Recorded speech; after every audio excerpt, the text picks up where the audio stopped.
Et bonjour, aujourd'hui une nouvelle vidéo sur le format Edison. On va parler d'un des tout meilleurs decks du format qui s'appelle Hero Frog. Donc, comme son nom l'indique, on va retrouver des cartes héros, des cartes grenouilles, mais on aura aussi des cartes monarques et d'autres surprises. Donc cette vidéo elle va être découpée en deux parties principales. La première, on va essayer de faire une présentation du deck, parler carte par carte, prendre du temps, expliquer comment ça marche, montrer quelques combos basiques. Donc cette première partie sera un peu plus destinée à des débutants. Les joueurs un peu plus expérimentés voudront peut-être passer directement à la deuxième partie de la vidéo dans laquelle on ira commenter ensemble un duel que j'ai fait sur Dueling Book avec donc le deck Hero Frog pour qu'on puisse discuter un peu plus en profondeur de comment se joue le deck, comment est-ce qu'on peut jouer autour des ressources adverses, etc. Donc on essaiera d'avoir un niveau un peu plus élevé que lors de la présentation du deck. Donc on est parti, on commence la deck profile avec les grenouilles. Leur but ça va être de s'extraire rapidement du deck en étant envoyé soit au cimetière ou alors en étant invoqué sur le terrain. Et la première, et une des cartes les plus importantes du deck, c'est la grenouille démon. C'est aussi une des cartes les plus compliquées parce qu'elle a trois effets dans les grandes lignes. Rapidement, un effet qui va pouvoir, quand elle est invoquée, envoyer un monstre haut de niveau 2 ou moins de notre deck au cimetière. Un autre effet qui nous permet de renvoyer une carte de notre terrain dans notre main pour invoquer une grenouille supplémentaire. Et enfin, on peut défausser une carte haut de notre main pour l'invoquer spécialement.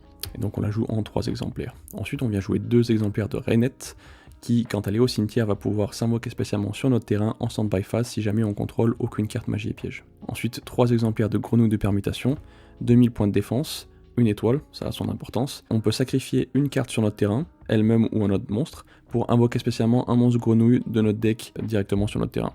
Et elle a un deuxième effet qui est relativement intéressant aussi, c'est que les monstres grenouilles sur le terrain ne peuvent pas être détruits au combat.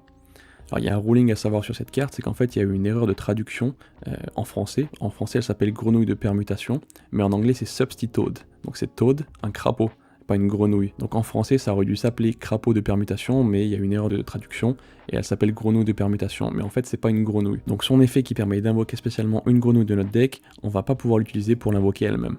Ça c'est bon à savoir, et de la même manière le deuxième effet qui empêche les grenouilles de la destruction ne s'applique pas à elles-mêmes. Donc voilà, c'est important de le savoir. Ensuite on va venir jouer 2 grenouilles mystificatrices, 2000 points de défense là aussi, 2 effets, l'adversaire est obligé de cibler 7 cartes pour une attaque, et lorsqu'elle est envoyée au cimetière, on va pouvoir ajouter une grenouille de notre deck ou notre cimetière à notre main. Et enfin, pour terminer les grenouilles, on a une grenouille licorne, 400 points d'attaque, qui peut attaquer directement les points de vie de l'adversaire, et si elle le fait alors qu'on contrôle un autre monstre grenouille sur notre terrain, on va pouvoir détruire une carte magie ou piège sur le terrain de notre adversaire. Donc voilà pour les grenouilles, on va essayer de montrer le combo principal du deck, qui va être d'essayer d'avoir une grenouille de permutation sur le terrain avec un autre monstre, peu importe lequel, mais on va voir que souvent ça va être par exemple la carte Rainette. Donc ici le but ça va être de sortir toutes les grenouilles de notre deck, pour mettre les grenouilles intéressantes comme la Rainette dans notre cimetière, des grenouilles intéressantes sur le terrain comme la grenouille mystificatrice, ou la grenouille licorne, et également de plus avoir de grenouilles dans le deck pour que dans le deck il ne reste que des bonnes cartes, des cartes intéressantes que l'on veut piocher comme des cartes magie, des cartes pièges, nos cartes héros et nos cartes monarques. Et donc comment ça se passe, c'est que du coup on va activer l'effet de grenouille mystificatrice, on va juste faire sacrifice, invocation du deck, sacrifice, invocation du deck, etc. etc. Mais il y a un point qu'il faut pas oublier, c'est que la grenouille de permutation, on l'a dit, c'est pas une vraie grenouille, donc elle ne peut pas s'invoquer elle-même du deck. Donc pour ça, on va utiliser l'effet de grenouille démon qui, quand elle est invoquée, peut envoyer par exemple une grenouille de permutation de notre deck au cimetière. Et donc c'est ce qu'on va faire, vu qu'on a une grenouille de permutation sur notre terrain et qu'on en joue 3,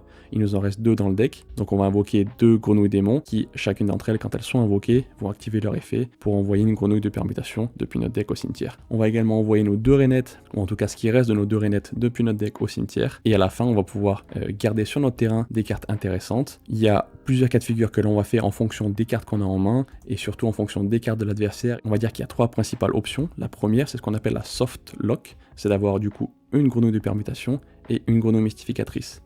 La grenouille mystificatrice force l'adversaire à l'attaquer, mais la grenouille de permutation empêche les 4 grenouilles d'être détruites. Donc l'adversaire va devoir attaquer grenouille mystificatrice, mais elle ne peut pas être détruite au combat, donc effectivement ça va locker entre guillemets l'adversaire. La deuxième option qu'on a, c'est de faire une hard lock. 2 grenouilles mystificatrices sur le terrain, puisque là effectivement votre adversaire ne va juste pas pouvoir déclarer d'attaque, point final. Ça c'est la vraie lock. Et enfin, le dernier point intéressant, ça va être d'avoir une grenouille licorne, parce que du coup la grenouille licorne va pouvoir attaquer directement les points de vie de l'adversaire et détruire une carte magie ou piège. Et du coup pourquoi est-ce que ça peut être intéressant de ne faire qu'une soft lock plutôt qu'une hard lock? Parce que sinon on peut se dire on pourrait faire tout le temps hard lock, c'est d'avoir en fait la grenouille de permutation qui va être là également pour le prochain tour ou pour continuer de sacrifier des cartes et du coup de sortir la grenouille du deck qu'il nous reste tout simplement.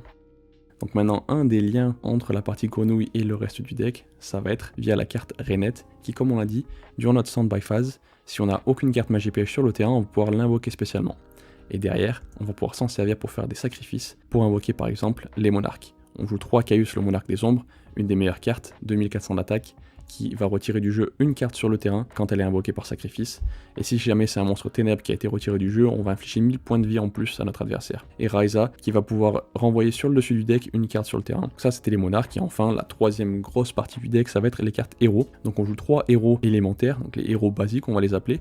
Donc on a le Herman évidemment, 1800 d'attaque qui nous permet d'ajouter un héros de notre deck à notre main. C'est pas forcément un héros élémentaire, ça va être important pour la suite. Le nouveau Néos qui est juste là parce que c'est un monstre à 4 étoiles, 1900 d'attaque. Et on a Océan héros élémentaire qui a 1500 d'attaque. Donc c'est pas le meilleur, mais par contre c'est un monstre haut qui va avoir son importance pour la suite et qui a un effet qui peut également s'avérer utile de temps en temps. Et ensuite on a également 2 cartes héros du mal, Lame malveillante, 7 étoiles, 2600 d'attaque, mais elle peut s'invoquer avec un sacrifice uniquement si jamais notre adversaire contrôle des monstres. Donc ce qui va être le cas souvent, et elle perce défense à 2600 d'attaque si c'est des stats raisonnables. Et enfin le prodige infernal héros du mal qui va pouvoir s'invoquer spécialement si on contrôle pas de monstres, et il peut servir pour un sacrifice, comme par exemple la lame malveillante ou les monarques, et si jamais il est utilisé pour sacrifice pour un monstre héros comme la lame malveillante, on va pouvoir piocher une carte en fin de tour, ce qui est pas négligeable. Donc voilà pour les 3 engines principales du deck. Maintenant il va nous rester quelques cartes à montrer, notamment des monstres. On va jouer 2 robots synchroniques, donc ça va être la seule composante de notre deck qui va nous permettre de faire des synchros, ce qui est relativement intéressant. Et robot synchronique il va bien venir se combiner avec les cartes grenouilles notamment, parce que quand robot synchronique est invoqué, on va pouvoir ramener un monstre de niveau 2 ou moins depuis notre cimetière sur le terrain. Par exemple, ramener la grenouille démon pour pouvoir faire un synchro 5. Mais si jamais en standby phase on a également ramené une rainette, alors on aura de quoi faire les synchro 6. Et les synchro 6 sont parmi les meilleures cartes synchro de cette époque. Et enfin nos derniers monstres, ça va être 2 pendulés de combat et un Gorz, tout simplement pour essayer de nous protéger. On voit que le deck a un côté un peu passif-agressif, c'est-à-dire qu'on va jouer tranquillement avec nos grenouilles, se protéger un peu. De temps en temps on va peut-être prendre des attaques directes, donc on a le Gorz et le pendulé de combat qui sont là pour ça. Et enfin, quand l'adversaire a utilisé ses ressources pour essayer de nous tuer et qu'on a réussi à contrer son plan, là derrière on va pouvoir sortir nos monarques, sortir nos héros élémentaires, le robot synchronique, etc. Et en fait complètement prendre le contrôle de la partie. Donc voilà pour les monstres. On passe maintenant aux cartes magie. On va avoir un renfort de l'armée qui est limité à 1, sinon on en jouerait peut-être plus, et un E appel de détresse. Donc le E il va pouvoir venir chercher n'importe lequel des 3 héros élémentaires que l'on a.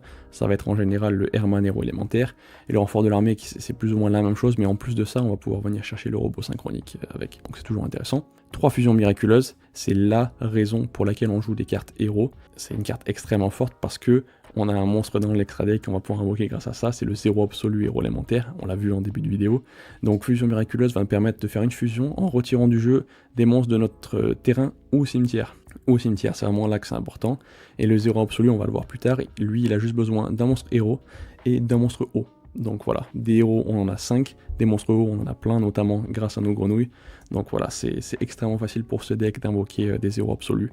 Et donc fusion miraculeuse est vraiment une des cartes maîtresses du deck. Un 1 pour 1, cette carte va être intéressante parce qu'elle nous permet d'envoyer une carte de notre main au cimetière pour invoquer spécialement un monstre de niveau 1 de notre deck. En général, ça va nous permettre d'invoquer la grenouille de permutation qui va permettre du coup de lancer le combo pour pouvoir faire notre lock et sortir toutes les grenouilles comme on l'a dit de notre deck. Ensuite on a 2 contrôleurs d'ennemis. Alors c'est pas une carte qui joue dans tous les builds de Hero Deck, il y a des versions qui la jouent pas. C'est une carte extrêmement intéressante parce qu'elle a 2 effets, soit elle va pouvoir changer la position de combat d'un monstre, soit on va pouvoir sacrifier un de nos monstres pour prendre le contrôle d'un monstre adverse jusqu'à la fin du tour. Et elle a un combo qui est extrêmement connu dans le deck, ça va être avec la rainette. Donc la rainette pendant notre standby phase on peut activer son effet, la ramener sur notre terrain. Et si on a contrôleur d'ennemi en main, on va pouvoir activer contrôleur d'ennemi parce que c'est une carte magie jeu rapide, sacrifier la rainette, venir prendre le contrôle d'un monstre adverse, et comme on est toujours en standby phase, une fois que ça s'est résolu, on va pouvoir réactiver l'effet de la rainette, qui n'est pas une fois par tour, pour l'invoquer spécialement. Donc en gros, on a toujours notre rainette et on a réussi à prendre le contrôle d'un monstre adverse, et un peu dans la même veine, on a un exemplaire de contrôle cérébral qui est un staple en édition de format. On paye 800 points de vie pour prendre le contrôle d'un monstre adverse, peu importe lequel, et là pareil, il peut attaquer, être sacrifié, être utilisé pour synchro, etc. Et on finit les magies avec Violent Orage et Typhon d'Espace Mystique. Pareil, c'est des staples pour venir gérer les cartes magie et pièges de l'adversaire. Et enfin pour les pièges, on en a pas beaucoup. Si jamais vous avez compté, on a énormément de monstres. On a également pas mal de cartes magie. Il y a très peu de place pour les pièges. Mais on joue quand même 2 des meilleures cartes pièges du format. Force de miroir, et tout le monde la connaît. Shoss Trap, pareil, c'est une staple dans le format qui permet de gérer un peu la main adverse, qui est extrêmement forte. Et on finit avec 2 rugissements menaçants. Les rugissements menaçants, c'est exactement la même chose que pour les pendulés de combat et le Gorz. Ils vont être là pour tempo l'adversaire, plus ou moins annuler son tour, et à notre tour, on va pouvoir venir gérer son terrain et effectivement gagner la partie. L'extra deck rapidement, il n'y a pas grand chose d'intéressant, c'est pas un extra deck qu'on utilise beaucoup parce qu'on l'a dit, la seule moyen d'utiliser l'extra deck ça va être le robot synchronique qui va nous permettre de faire des synchro 5 ou des synchro 6 en général, à moins qu'on utilise contrôle cérébral ou contrôleur d'ennemis pour venir récupérer des cartes synthoniseurs adverses, sinon c'est pas un extra deck qu'on va utiliser beaucoup donc voilà. La chose pour laquelle on va utiliser notre extra deck c'est pas pour des synchros mais c'est pour des fusions, c'est le 0 absolu héros élémentaire, donc on en a parlé, 2500 d'attaque, il faut un monstre héros, pas forcément héros élémentaire, hein, juste héros, et un monstre haut. Il gagne 500 points d'attaque pour chaque autre monstre haut sur notre terrain, donc ça peut rapidement monter à 3000 ou 3500 si on a une rainette ou quoi sur le terrain qui est là, qui chill. 0 absolu, il sera à 3000 d'attaque directement. Et surtout, c'est son autre effet qui est important, c'est que quand elle quitte le terrain, peu importe comment, détruite au combat par un effet retiré du jeu, envoyé dans la main, un extra deck, ce que vous voulez, elle va faire Raigeki sur le terrain adverse. Donc elle va détruire tous les monstres sur le terrain adverse. C'est super embêtant à gérer pour l'adversaire, donc voilà, c'est vraiment une des meilleures cartes du format. Et c'est pour ça qu'on la joue et c'est pour ça que ce deck est si dominant. Donc très rapidement, on va faire le side deck aussi pour ceux que ça intéresse. C'est peut-être pas le meilleur side deck, d'ailleurs il doit peut-être manquer une ou deux cartes, mais c'est juste pour donner un peu des idées de ce que vous pouvez mettre. Souvent on va mettre un démon de la vanité, c'est une carte à un sacrifice, 2400, donc c'est un peu les mêmes stats qu'un monarque. Et quand elle est sur le terrain, ça empêche les deux joueurs d'invoquer spécialement. Ensuite on joue un corbeau d'aider, pour retirer du jeu une carte problématique du cimetière de l'adversaire. Toujours dans l'idée de retirer des cartes du cimetière de l'adversaire, on a Libération d'âme qui va nous permettre de retirer jusqu'à 5 cartes de n'importe lequel des cimetières pour gérer des cartes problématiques. Et d'ailleurs on voit, si jamais on a compris comment notre deck marche, Libération d'âme ça va être une carte qui va être énormément sidée contre nous, pour virer par exemple les rainettes de notre cimetière, pour virer les héros et les monstres hauts, pour qu'on ne puisse pas utiliser Fusion Miraculeuse pour invoquer 0 absolu, etc. Et donc pour contrer ça, on joue également un enterrement d'une autre dimension qui elle c'est un peu l'inverse de Libération d'âme, c'est elle va reprendre jusqu'à 3 monstres retirés du jeu, de l'adversaire ou de nous, et les remettre dans notre cimetière. Donc c'est un contre à Corbeau d'Aider et un contre à Libération d'âme, qui sont des cartes qui sont relativement souvent sidées contre nous. Un vortex foudroyant qui va nous permettre de détruire les monstres adverses en défaussant une carte. 2 tornades de poussière pour gérer les cartes magie piège embêtantes de l'adversaire. En side, notamment des masques de restriction, couper l'herbe sous le pied, même des virus ou des oppressions royales qui peuvent être embêtantes, donc c'est toujours sympa. Un dispositif d'évacuation obligatoire, ça c'est vraiment selon les goûts, c'est une carte classique. 2 interruptions de Raigeki, on l'envoie souvent directement dans le main deck des decks Hero Frog, c'est une carte extrêmement forte, on va juste défausser une carte, là encore on peut défausser des cartes comme Rainette, etc. qui sont extrêmement fortes dans le cimetière, pour détruire une carte sur le terrain. Ça va être peu importe laquelle, donc ça va pouvoir venir empêcher l'adversaire de faire des combos, des synchros, gérer des cartes magie de piège qui sont chiantes, etc. C'est juste super versatile, donc c'est super intéressant d'avoir. Et enfin on finit avec un AOI, c'est un peu comme la Show Trap que l'on a dans le main deck, on va venir sacrifier un monstre haut et on va regarder la main de l'adversaire et défausser une carte. Donc voilà, maintenant on va s'attaquer à la partie peut-être la plus intéressante, c'est de commenter un duel que j'ai fait avec le deck Hero Frog sur Dueling Book. Donc voilà, je me suis mis en classé et j'ai attendu un adversaire et on est tombé contre ce jeune homme. Et voilà, c'est parti. Le premier play qu'on va faire, ça, avec cette main qui est correcte, hein, mais pas incroyable, ça va être d'invoquer la grenouille démon pour pouvoir envoyer la rainette au cimetière et ensuite nous setup pour potentiellement faire notre loop au prochain tour avec la grenouille de permutation. Avant de passer notre tour, on va activer l'effet de grenouille démon pour la renvoyer dans notre main, afin tout simplement de la protéger, de ne pas la laisser sur le terrain, et comme ça on pourra la réutiliser au prochain tour ou quand ce sera le bon moment. Donc c'est à notre adversaire de jouer, et en fait il va simplement poser 4 cartes et passer. Donc on sait toujours pas ce qu'il joue à ce moment là, mais c'est pas grave. À notre tour on pioche, et on va piocher la rainette qui est clairement une mauvaise pioche, hein, parce que c'est une carte que l'on veut dans le deck pour pouvoir l'envoyer au cimetière quand on fait notre combo, avec la grenouille de permutation. Mais voilà, bon, c'est pas grave. Donc avant de passer en main phase 1, notre adversaire va activer Show Trap. Donc il va pouvoir regarder notre main et renvoyer une carte dans notre deck. Il va décider de renvoyer la grenouille démon. Donc à notre tour, là on a 2 choix possibles, faire notre loop comme on l'a expliqué, mais ça c'est quelque chose qu'on aime bien faire en général quand notre adversaire nous met sous pression, quand il a des monstres, sauf qu'ici c'est pas vraiment le cas, notre adversaire ne nous met pas sous pression, donc j'ai pas trop envie de faire la loop, sachant qu'il y a beaucoup de cartes magie piège d'ailleurs sur son terrain qui peuvent nous empêcher de faire notre loop, donc je vais simplement décider, comme j'ai des cartes héros élémentaires dans la main, de partir sur ce play là qui va être juste d'invoquer un héros élémentaire et d'essayer d'attaquer pour commencer à mettre de la pression. Donc c'est ce que je vais faire, voilà, je vais invoquer le Néosalus et on va attaquer. Donc c'est le tour adverse, et là il va invoquer Aile Noire Sirocolobe. Quand mon adversaire joue Aile Noire ou Vayu, impossible de dire lequel des deux pour l'instant, il va simplement attaquer mon Néosalus, ça va passer et ça va être à notre tour. Et donc maintenant on est un peu dans le même spot que le tour d'avant, sauf que là mon adversaire a un monstre qui a 2000 d'attaque, et là j'ai pas vraiment de moyen de le gérer, à part potentiellement de ramener la rainette, invoquer la lame malveillante et essayer d'attaquer. Mais essayer d'attaquer alors qu'il y a 3 backrows, ça peut potentiellement être risqué. Donc je vais préférer partir sur le play classique de Hero Frog, ça va être de ramener ma rainette, invoquer la grenouille de permutation et essayer de faire ma lock. Comme ça je vais pouvoir me défendre, attendre d'avoir les bonnes cartes dans la main et chill en gros. Et là au moment où je fais ça, je vais activer l'effet de grenouille de permutation, sacrifier ma rainette, et mon adversaire va activer son oppression royale. Donc c'est pas de chance, hein. Oppression royale c'est une carte qui est extrêmement forte en général et qui est forte contre mon deck aussi. Mon adversaire va pouvoir payer 800 points de vie pour annuler l'effet de grenouille de permutation qui invoque spécialement un monstre et en plus détruire ma grenouille de permutation. Mais ça c'est des choses qui arrivent. Notre adversaire joue, il va invoquer Mistral le tourbillon en mode attaque et il va tout simplement m'attaquer après avoir posé une carte magie piège. Donc bon, j'ai rien à faire, à part encaisser les deux attaques. Là il décide de faire un truc intéressant, mon adversaire, c'est qu'il va décider de passer. Il va pas faire d'invocation synchro avec Mistral et avec Sirocco, alors qu'il pourrait faire une synchro 8 qui serait vachement intéressante, hein, comme Dragon Poussière d'étoile pour se prémunir des destructions, ou alors le Arc Démon du monde mental qui lui se prévient des effets de magie et piège qui ciblent, comme par exemple le contrôle cérébral ou contrôleur d'ennemis, qui sont des cartes que mon deck joue. Donc ça me dit quelque chose, c'est que potentiellement il a envie de garder ces monstres là sur le terrain, et ça en général quand un deck L noir ou un deck Vayu le fait, ça peut potentiellement dire que soit il a un virus démoniaque de destruction de deck qui va pouvoir activer en sacrifiant son Sirocco pour détruire tous les monstres à 1500 points d'attaque ou moins de ma main et de mon terrain, et celle que je vais piocher, ou alors il a une attaque d'Icar et donc pour ça il va vouloir sacrifier une bête ailée sur son terrain pour détruire des cartes sur mon terrain. Donc je vais garder ça en tête. Donc là on a quelques options de play, après avoir ramené la rainette. Celle que je vais décider de faire, c'est d'activer contrôle cérébral en ciblant son Sirocco pour essayer de lui forcer un peu la main et de voir ce qu'il a. Et donc au moment où je fais ça, il va activer une des deux cartes qu'on avait devinées qui est attaque d'Icar. Voilà, il va sacrifier son Sirocco pour cibler et détruire ma rainette et mon contrôle cérébral. Donc à ce moment-là, il n'y a aucun souci, je me suis débarrassé de son Sirocco, et puis là, il a juste son Mistral sur le terrain, et moi j'ai un Océan, donc je vais pouvoir simplement invoquer mon Océan qui a plus d'attaque, et je vais tenter d'attaquer. Et en fait, au moment où j'invoque Océan, il va me faire Jugement solennel. Donc à ce moment-là, j'analyse que potentiellement la carte qu'il a en main et la carte qu'il a face cachée, ce sont des cartes qui sont pas extrêmement fortes, donc on va devoir passer, sachant qu'on a un pendulé de combat en main, mais pendulé de combat, notre adversaire va pouvoir annuler avec Oppression Royale si jamais on essaie d'activer son effet, donc c'est pas quelque chose qui va pouvoir nous protéger malheureusement. Donc à son tour, notre adversaire n'a pas de monstre visiblement, il va juste attaquer avec Mistral, et on va du coup prendre 1300 points de vie.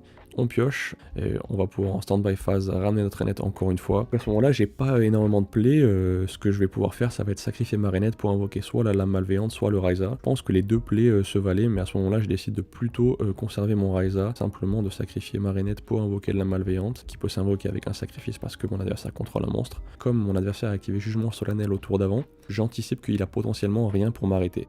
Il va activer attaque d'Icar, il va devoir cibler la malveillante et une de ses cartes, donc il va dépenser 3 ressources pour juste tuer la malveillante. Donc c'est super profitable pour nous, donc on est super content, et on va passer. Donc il va invoquer Shura, il va essayer de m'attaquer, et là donc je vais faire un play, je vais essayer d'activer Pendulé de combat. Alors je sais qu'il peut l'activer avec Oppression Royale, mais c'est mon but. Mon adversaire a 2650 points de vie, je veux le faire payer 800 points de vie pour qu'il tombe en dessous de 2400, pour qu'au prochain tour, en invoquant mon Raiza, je puisse l'attaquer directement et que ce soit létal. Et en fait, quand j'active Pendulé de combat, mon adversaire en fait oublie complètement qu'il peut annuler avec Oppression Royale. Hein. Je pense qu'il confond un peu avec Corse et Tragoya qui eux ne peuvent pas être détruits par Oppression Royale, et donc il va juste oublier, donc bon, c'est pas grave, ça m'empêche de prendre 1800 points de vie, et mon adversaire va passer. À mon tour, je pioche le Herman. Et en fait, on va du coup plus ou moins faire ce qu'on avait décidé de faire, ce qui va être d'invoquer le Raiza après avoir ramené notre rainette. Donc là, notre adversaire se rend compte en fait qu'il aurait pu annuler le pendulé de combat avec Oppression Royale, hein, mais ça n'a pas d'importance. Dans tous les cas, on va gagner le duel ce tour-ci. Donc je ramène la rainette, on sacrifie la rainette pour invoquer le Raiza. Raiza est fait, renvoie le Shura sur le dessus de son deck. Et là, pour faire les dégâts létaux, ce que je vais faire, c'est que je vais activer un pour un, défausser ma rainette pour invoquer la grenouille de permutation, sacrifier un de mes monstres sur mon terrain pour invoquer par exemple une grenouille démon qui aura 1000 d'attaque, et du coup on aura assez de dégâts pour tuer notre adversaire. Notre adversaire a anticipé que c'est ce qui allait se passer, donc du coup il décide de concéder la manche parce qu'il sait ce qui va se passer. En siding, je crois que j'ai juste rentré 2 tornades de poussière afin de gérer les cartes un peu embêtantes de l'adversaire comme des tourbillons noirs ou Oppression Royale, et d'ailleurs j'en pioche une dans ma main de départ. Donc c'est notre adversaire qui va pouvoir commencer, et notre main est plutôt exécrable. On a 0 starter, hein, on n'a aucun héros élémentaire, on n'a aucune carte grenouille, on a vraiment que des cartes qui sont réactives, et en fait notre adversaire du coup va juste poser une carte face cachée et un monstre. Donc ça en général ça veut nous dire que soit il a posé un Vayu qu'il a envie d'avoir au cimetière, hein, et face cachée il a sûrement une attaque d'Icar. C'est en général un play commun des decks noirs. Donc à notre tour on va piocher, et on pioche Appel de détresse qui est vraiment une excellente carte là avec notre main, parce que c'est un starter pour nous. On va s'empresser d'activer Appel de détresse, on va invoquer le Herman héros élémentaire qu'on a ajouté à notre main, on ajoute le Neosalius qui nous servira de follow-up pour le prochain tour, et donc j'attaque, et là je vois que c'est un Kalout. Donc ça confirme potentiellement la thèse d'une attaque d'Icar face cachée, et ce que ça confirme confirme aussi, c'est que potentiellement il a un Blizzard en main qu'il va pouvoir faire au prochain tour. Donc à son tour, et il va effectivement invoquer Blizzard, hein, c'est ce qu'on avait lu. Il va pouvoir ramener le Calout du cimetière et il va pouvoir faire une synchro pour tenter de passer mon Herman. Donc il va faire une synchro 5 Kalidor. Kalidor qui va pouvoir attaquer mon Herman, qui va le détruire par effet, donc je vais pas prendre de points de vie. Et en main phase 2, il va poser une carte et il va passer. Donc là, ce que j'analyse à ce moment-là, c'est qu'il a fait Kalidor au lieu de faire Android Magique. Android Magique, à mon avis, aurait été strictement supérieur, hein, parce qu'il a 2400 d'attaque, il aurait permis de m'infliger des points de vie en attaquant sur le Stratos, et il aurait permis de lui faire gagner des points de vie en fin de tour. Et ce qu'il n'a pas fait. Je lis que mon adversaire avait un intérêt de faire Kalidor, qui n'est pas spécialement bon contre mon deck. C'est très probablement parce qu'il a une carte virus de démoniaque de destruction du deck, qu'il a envie d'activer. Pour l'activer, il faut sacrifier un monstre ténèbres avec 2000 d'attaque ou plus. Donc j'anticipe que potentiellement la carte qu'il vient de poser, c'est un virus, et j'ai absolument pas envie qu'il fasse virus, même si pour l'instant ma main n'est pas spécialement faible à virus, il n'y a que le pendulet de combat. Donc en fin de tour, je vais activer Tournade de Paussière sur la carte qu'il vient de poser, et c'était effectivement un virus, donc on a bien lu le play de l'adversaire. Je pioche une carte et on voit que d'ailleurs ça aurait été une carte qui aurait été détruite par le virus, donc c'est très bien. À ce moment-là, j'ai pas spécialement de play à faire dans ma main, j'ai rien qui peut battre le Kalidor en cet instant, donc là je décide de simplement passer pour le forcer à m'attaquer et de lâcher Gorz qui lui va pouvoir gérer le Kalidor. Il a un deuxième Blizzard dans sa main, donc il va l'invoquer, il va pouvoir refaire un play synchro si jamais il a envie. Donc en fait il va même être super agressif, à mon avis là il va overcommit en invoquant même son Bora spécialement, parce qu'il a pas moyen de faire 8000 dégâts directs avec ce play là. Donc il va faire synchro 5, il va faire Android Magique, voilà, ça c'est la carte qu'on se serait attendu à voir au tour d'avant si jamais il avait pas le virus. Voilà, il va passer en battle phase, m'attaquer avec Bora, et ici je décide de lâcher Gorz directement, j'ai pas envie de perdre trop de points de vie parce que Elle Noire c'est un deck qui peut faire beaucoup de dégâts très rapidement, grâce notamment à Calout ou à Bora qui perce défense. Donc je lâche Gorz dès sa première attaque, il va pouvoir détruire le token, aucun souci là-dessus, et il va passer. Donc là je suis très content, je suis dans une position super favorable, c'est une position que le deck Herofrog aime particulièrement être, c'est-à-dire notre adversaire a un peu overcommit, il pensait qu'il allait pouvoir nous faire beaucoup de dégâts, voire nous tuer, et il ne l'a pas fait, et donc là on a une main qui est complète, et on va pouvoir du coup commencer à reprendre l'avantage tranquillement. Donc pour ça on va activer Violent Orage pour être sûr, sachant qu'on pensait que sa carte Magie Piège c'était potentiellement une attaque d'Icar, et en fait c'est une oppression royale. Et on va commencer du coup à reprendre l'avantage comme je l'ai dit, on va invoquer Neosalius et on va attaquer, avec le Gore je vais attaquer Android Magique pour qu'il gagne pas trop de points de vie au prochain tour, et avec le Neosalius je vais attaquer Bora. Et là il va faire un play intéressant, c'est qu'il va activer un Calout, du coup pour augmenter l'attaque de son Bora et détruire mon Neosalius. Ça me paraît pas du tout optimal, donc je comprends pas du tout le play, mais pourquoi pas. En main phase 2 je vais essayer de poser Force de Miroir au cas où il ait des plays qui puissent le permettre de rejouer au prochain tour. Ce que j'anticipe un peu, vu qu'il a défaussé Calout, je me dis que peut-être qu'il a quelque chose à faire avec son Bora, c'est pour ça qu'il veut le garder sur le terrain. Et au final, je crois que mon adversaire ne va rien faire, voilà, il va juste passer ses monstres en défense et passer son tour. Donc à mon tour, on pioche renfort de l'armée, qu'on va s'empresser d'activer parce qu'il me semble qu'il me reste une seule cible dans mon deck, c'est Océan. Donc on va venir ajouter Océan à notre main, puis on va invoquer Océan, on va se débarrasser de ces deux monstres, et on va passer notre tour. Donc à ce moment-là, on est dans une position qui est vraiment confortable, on a 6 cartes en tout sur notre terrain et dans notre main, notre adversaire va en piocher pour avoir 3 cartes en tout, donc niveau ressources, on est en plus 3, on est vraiment tranquille. Donc il va invoquer Shura, peut-être son top deck, il va décider d'attaquer, et là je préfère juste clouer la partie, activer Force de Miroir pour ne prendre aucun risque. À mon tour, je pioche, et je décide d'activer l'effet d'Océan en plus qui va nous permettre d'ajouter un héros de notre cimetière à notre main. Notre adversaire a Corbeau DD, donc pas de souci, Herman va être banni au lieu d'ajouter à notre main. Et je vais simplement décider de ne pas commit plus que ça, et si jamais mon adversaire a quelque chose comme Gorz, en main phase 2 je vais pouvoir venir invoquer Caius pour bannir son Gorz ou son jeton si jamais c'est le cas. Au final il n'a pas Gorz du tout, donc on chill. À son tour, il va invoquer Bora, venir essayer de détruire mon Océan, ce qui passe, il n'y a aucun problème. Là, si jamais il a aucune carte magie piège, ce qui est le cas, à mon tour, je vais simplement pouvoir finir la game. Là, j'avais plein de plays différents possibles, mais ce que je décide de faire, c'est invoquer spécialement Grenouille Démon avec son effet en défaussant Marinette, sacrifier la Grenouille Démon pour invoquer Caius, après avoir activé l'effet de Grenouille Démon juste pour flex. Et voilà, on va invoquer Caius, activer son effet pour bannir Bora, lui faire perdre 1000 points de vie, derrière pouvoir attaquer et gagner le duel. C'était une game rapide, hein, on gagne 2-0, on n'a même pas vu toute l'étendue du deck Herofrog. Sur cette game, on n'a même pas utilisé nos grenouilles à part le dernier tour, mais voilà, sur ces deux manches, on n'a pas vu Fusion Miraculeuse, hein, on n'a même pas eu besoin d'invoquer 0 absolu pour gagner la partie, donc voilà, on voit à quel point le deck est relativement fort, il est versatile, à quel point il peut punir du coup les adversaires qui sont potentiellement un peu moins expérimentés, comme à mon avis c'était le cas de ce jeune homme. Voilà, si ça vous a plu, n'hésitez pas à nous le dire, on fera plusieurs vidéos duels si jamais ça vous intéresse, n'hésitez pas à me dire si jamais dans cette partie on est allé trop en détail et que vous aimeriez que ce soit plus rapide, ou au contraire si jamais vous aimeriez que j'explique encore plus pourquoi est-ce qu'on essaie de faire tel ou tel play, c'est à vous de nous le dire. Si vous êtes encore là à ce stade de la vidéo, je voulais vous remercier. Si jamais vous voulez nous soutenir et vous voulez récupérer des cartes pour jouer en format Edison, vous avez notre site Nirmin TCG, vous allez avoir une section spéciale format rétro. On va proposer quelques bases de deck pour format Edison, mais d'ailleurs aussi pour format GOAT et d'autres formats anciens. On va essayer de les poster après chaque vidéo qui va sortir où on présente des decks, où on fait des duels. On va essayer de sortir quelques bases de deck qui correspondent à ces vidéos. Vous avez également notre card market, donc Nirmin TCG là aussi. Vous allez avoir plein de cartes de la collection, mais aussi du format ancien. Notamment, c'est là qu'on va mettre toutes nos cartes pour format ancien qui sont en rareté. Donc si jamais vous voulez pimper vos decks, c'est le meilleur moyen d'y aller. Et enfin, si jamais vous voulez en savoir plus sur les decks qui sont joués en Edison, si vous voulez voir des duels, etc., n'hésitez pas à faire un tour sur la chaîne Nirmin TCG. Il y a du contenu Edison qui arrive, donc restez connectés et abonnez-vous pour ne rien rater.